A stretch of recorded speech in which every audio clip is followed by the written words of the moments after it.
This is Benoy Thanjan, host of the Solar Maverick podcast. I'm excited to share an incredible upcoming event that I'll be attending. WRISE, Women of Renewable Industries and Sustainable Energy, is celebrating its 20th anniversary gala on Thursday, June 20th in New York City. WRISE is a nonprofit organization dedicated to promoting the participation and advancement of women in the renewable energy sector through mentoring programs, networking events, and career resources. They're building a more inclusive and empowered clean energy workforce. The gala is a powerful celebration of 20 years of impact and a chance to connect with leaders and change makers shaping the future of sustainable energy. Space is limited, so get your tickets now at WRISE 20th Anniversary Gala.rsvpify.com. We'll also have this on the notes of the podcast as well. Let's get into it. Where I think a lot can still be done is in building, I'd say, more consistent rules, both for utilities in the interconnection space. It's all across the board. It's all over the board. Every time you need to find out what will be that specific person requirement for it to be comfortable with the project. So that lack of consistency, I would say, brings additional challenges. Hello and welcome to the Solar Maverick podcast, where solar meets entrepreneurship and experience. I'm your host, Benoy Thanjan, so let's get into it. Hi, this is Benoy, your host, the Solar Maverick podcast. I'm really excited to have João Barreto. He's the Chief Executive Officer of EDPR NA DG, and we're here at the ACORE Finance Forum. It's actually the second day of the conference, June 5th. João, I really appreciate you making time. Obviously, there's been a lot of interesting discussions. Sandhya from EDPR just spoke at a panel. What has been your experience so far of the ACORE Finance Forum? First of all, thank you so much, Benoy, for having me on Solar Maverick podcast. It's great to have this opportunity as well.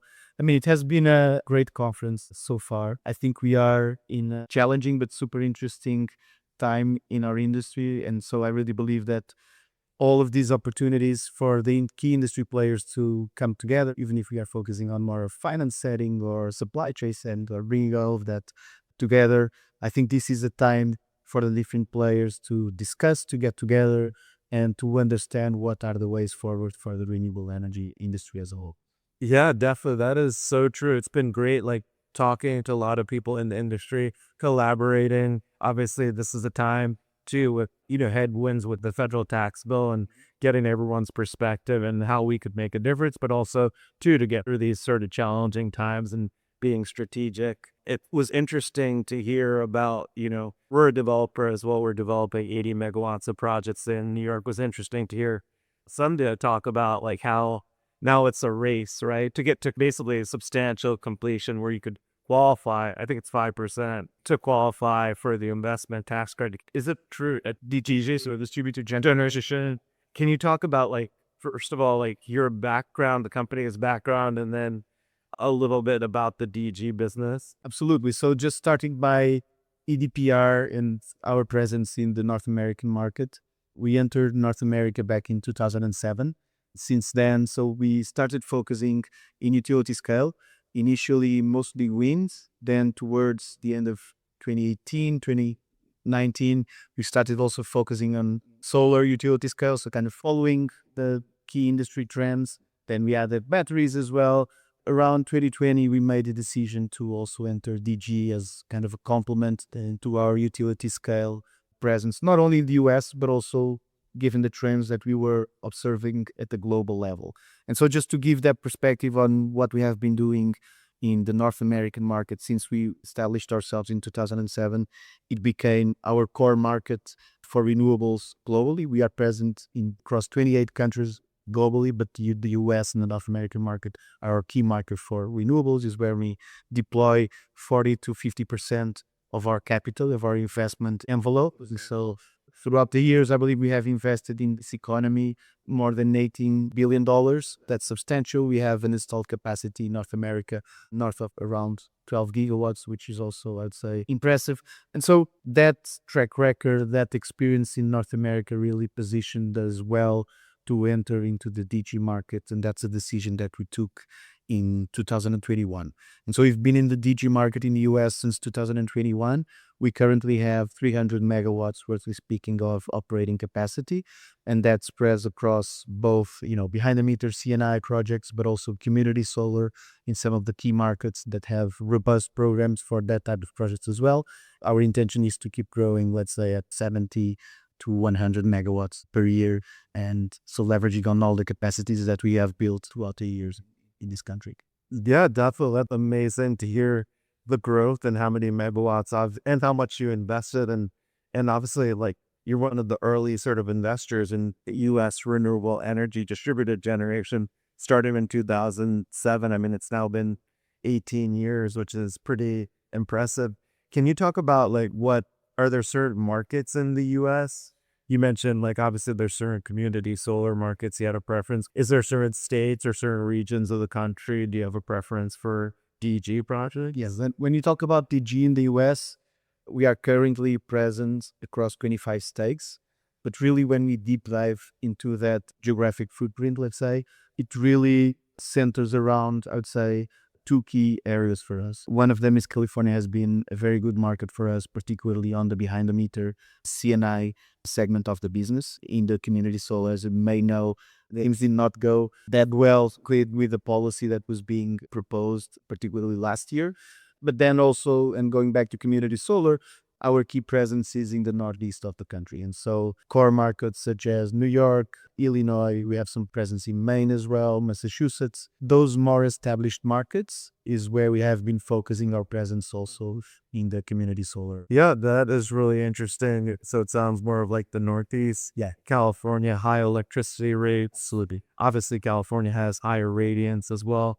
We were actually active as well, looking for land sites for community solar in California, and disappointed with the California PUC's ruling in May of last year regarding gigawatts of community solar, which was disappointing that they even passed the program. I hope in the near future that changes, because I think it creates a lot of economic opportunity for California private investment. The lost opportunity is massive. And if you think about the role that California has played during time as kind of a lighthouse, a front runner in everything renewables related, it was really disappointed that the program did not go through. But I think we continue to monitor the situation. Sure. And I'm still hopeful at some point in time things will come in the right direction and there will be a strong, robust community solar program in California. It makes all the sense. Yeah, it makes all the sense. You would think it would be logical to have it. It was interesting because CCSA, which is the community, I'm probably messing up the acronyms, the coalition, they said that they came out, May was last month, that basically one 5 megawatt AC community solar project creates $14 million of economic opportunity. And then if you think about like 7 gigawatts of that was the program for California, multiply that by 14 million. I mean, that's a substantial amount of economic opportunity that's coming from private investment, that's not coming from public funds. Absolutely. And I think it's also kind of unanimous in the industry that the program that was looking to be approved was also basically leaning on the best practices in the sector. So taking a lot of the good lessons learned from the VIDR program, in particular in New York, then combining with storage, which, as we know, in California is particularly relevant. And so there was a good piece of policy to be approved that didn't go through. Let's see if it doesn't come around in the future. Yeah, continue to be hopeful that it will. Yeah, definitely.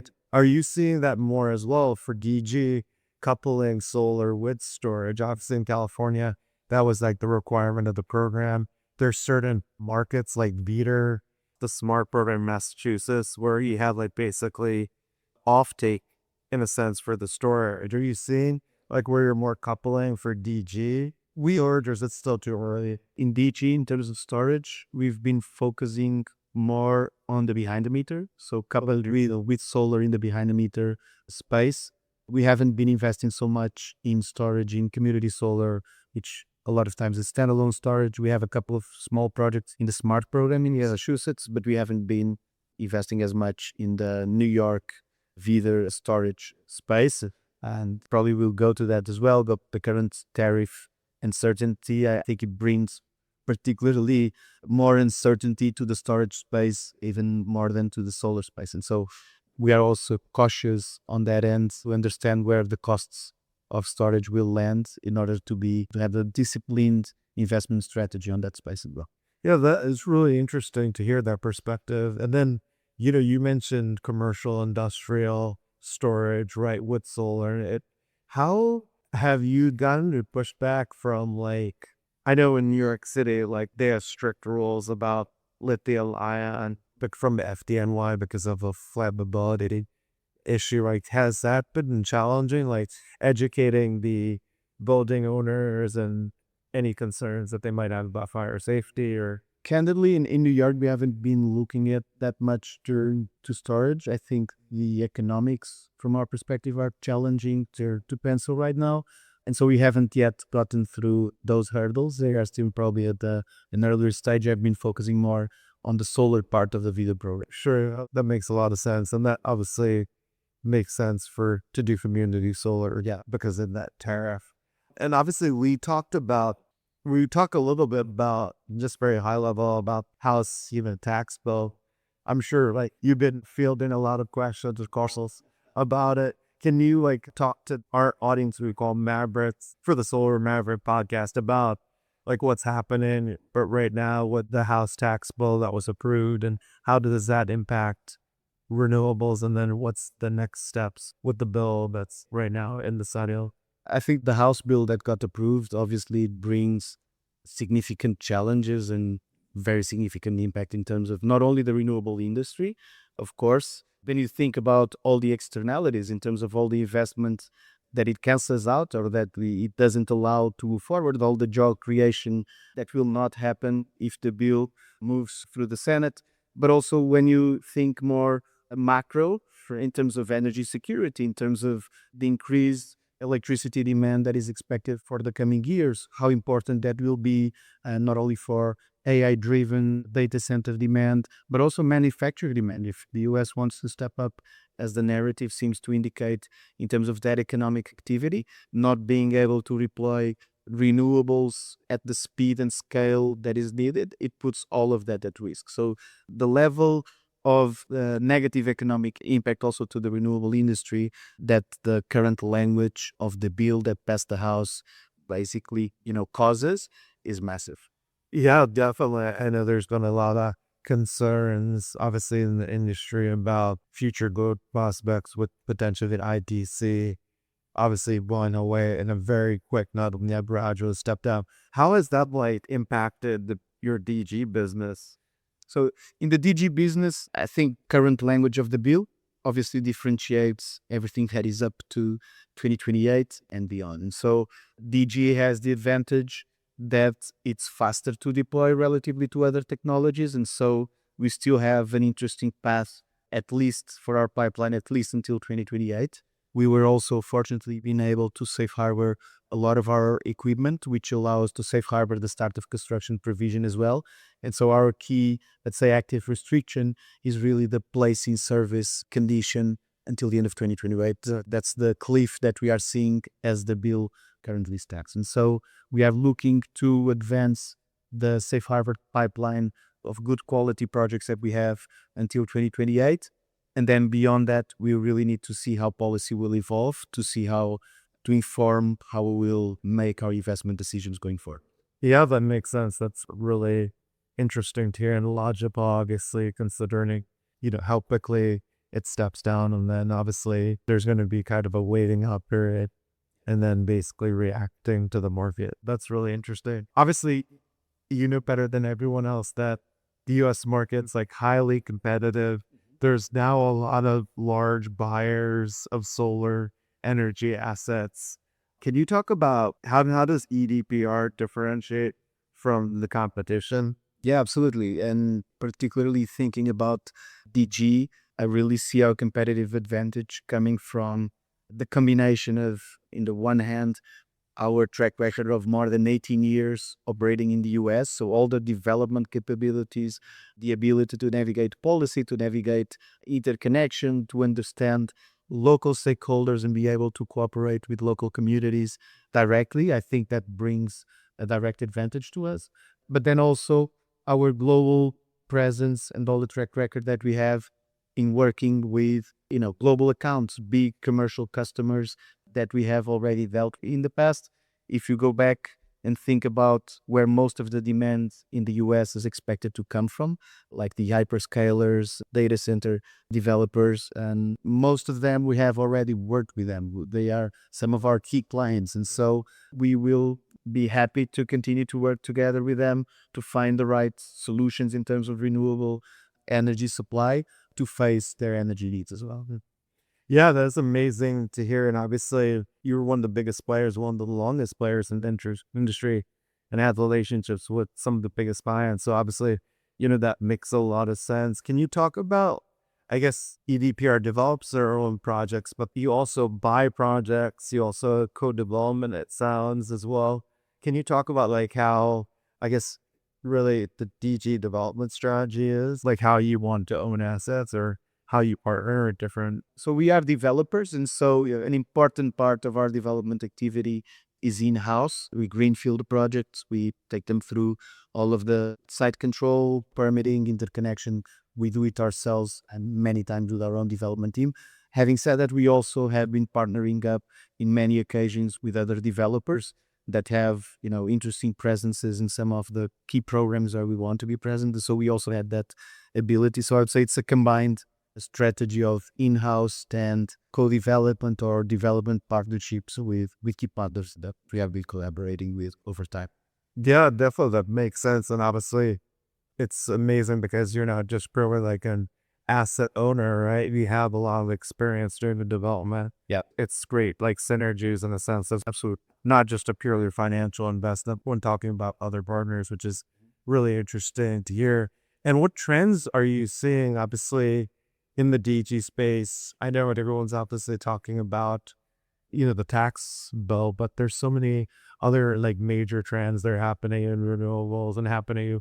You talked a little bit too about electricity growth, not clearly, but can you talk about like what trends that you're seeing in this year? I would say that there are trends that affect DG that are common to other renewable technologies, and particularly utility scale technologies. Obviously, the house bill, the tariffs, those are trends and uncertainties that affect, across the board, and we are also in that mix.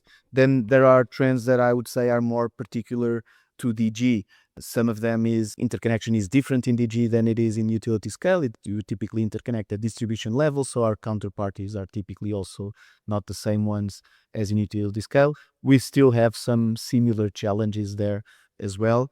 Permitting is also, more county level, probably more local level. And so I would say there's not a lot of consistency among the permitting requirements that we face in different regions of the country.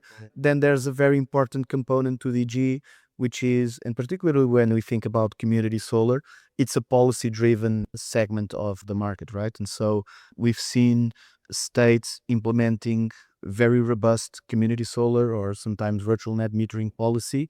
We talked about some of those examples: New York, Illinois, Maryland, and there are a number of ongoing discussions in other states that have, to be honest, going on for a long time in some of those cases. But, everyone is trying to understand where the new robust community solar market will come from. Will it be Pennsylvania, Ohio, Iowa, more recently Montana? Yeah. There are a number of discussions. And so it's also about trying to monitor and track policy evolution and position ourselves from a development perspective to be able to be in the right spot to then develop projects in those new programs. Yeah, that's so interesting. You mentioned that because, as you know better than most people, you have to understand the policy, and then when it's favorable, because you want to obviously acquire land sites, but you don't want to wait too long because it then becomes very saturated very quickly. Yes. We've seen obviously in New York, Yeah. which I know that you guys are very active in. So that's really great to get that sort of and then the trans obviously permitting, and it's taking forever. Mm-hmm. Like obviously interconnection queues, all these other things that are basically hastening the development of solar. I mean, if you think about it, solar is not really that complicated, Right. but it's unfortunate because there's all these other things that are slowing the development. Are you seeing like basically the timeline to develop projects taking a lot more time than maybe you initially expected it. It's definitely taking more time than it should in many cases. Of course, this is a broad brush kind of conclusion. There are specific cases where that doesn't happen as much.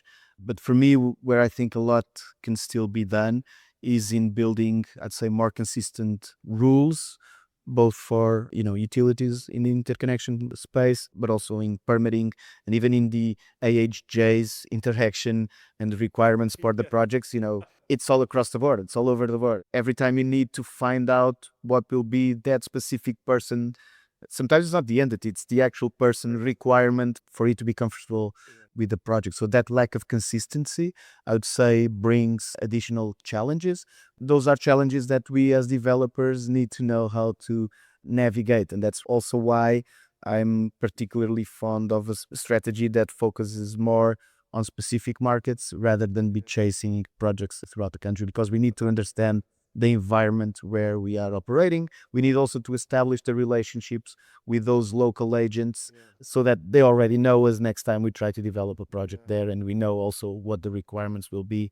That makes all of it much easier. Yeah, that's a great point. Really, development is local, right? Yeah. And that makes sense too, focusing places that you could have a high amount of projects, right? Than going to every different state and you have to reinvest resources Absolutely. to be able to do that. So that's really interesting. Also, I'm just hearing you speak about obviously all the different community solar markets. I was laughing because a lot of it takes a lot longer too. We were talking about Pennsylvania for community solar for I feel like 6 to 8 years. Yeah. Obviously for a very long time. Are you surprised that it's taking so long for different states to move forward with community solar? We talked about California. Obviously everyone at a certain point thought it had to happen. And then all the developers are coming into California, and then the California PUC says no to the program. My answer will be yes and no in terms of the level of surprise. California, I would say yes, surprising that we still don't have an implemented community solar program. That for me is almost a no-brainer. When we think about other cases, yes, I'm surprised because in most cases the general benefits that the community solar program implementation can bring are self-evident, I would say. No, because we know that in the current political environment, there's a lot of rhetoric that needs to be overcome in order to bring comfort to the different stakeholders that the programs make sense and that they will contribute not to increase in utility bills for customers, but that will actually help them to have more affordable and more democratic access to clean energy. Yeah, that's a great point too. Obviously, it's really the political climate that's making it challenging. And and it's interesting in certain markets, obviously you have companies that have a lot of lobbying dollars that are, making it more challenging to develop solar. Yeah, and also too, I think a lot of utilities are not comfortable with changing their business model, and they're happy keeping to what they've been doing in the past. This has been an amazing interview. I really appreciate it. I know it's really hectic at the conference For all of us, yeah. for all of us. Then if our audience wanted to learn more about EDPR or you personally, what's the best way to do that? I think a couple of ways that I would suggest. Our website, EDPRNADG.com. I think that's a good way to introduce the company to the Mavericks out there. If you want to learn more about EDP as a whole, the corporate website is also a great way to go about it, edp.com. And then through LinkedIn, I'm happy to establish relationships, even directly, my own personal LinkedIn. I'm happy to, give more detailed or entertain the discussion on what we are doing and our strategy and any questions there may be out there. Yeah, I appreciate you doing that. We'll have it on the notes of the podcast. You provided a lot of great insights on what's happening in the industry, and it just really a lot of value. So I appreciate you making time at the ACORE Finance Forum, and I look forward to hopefully having continued conversations. And I'm sure the next 2 months are going to be very interesting. Absolutely. No, thank you very much again for inviting me to the podcast. It was a pleasure. Oh, anytime. Thank you. Thank you. Thanks for listening to the Solar Maverick Podcast. The Solar Maverick Podcast is brought to you by Renew Energy. We're a solar development and consulting firm. If you believe that this podcast is adding value to you, please give us a 5-star review and share with those that you think could benefit from this information. Please email all questions, suggestions, and feedback to info@renewenergy.com. That's info@reneuenergy.com. The Solar Maverick Podcast is produced by Podcast Laundry and executive produced by Benoy Thanjan and Kevin Y. Brown.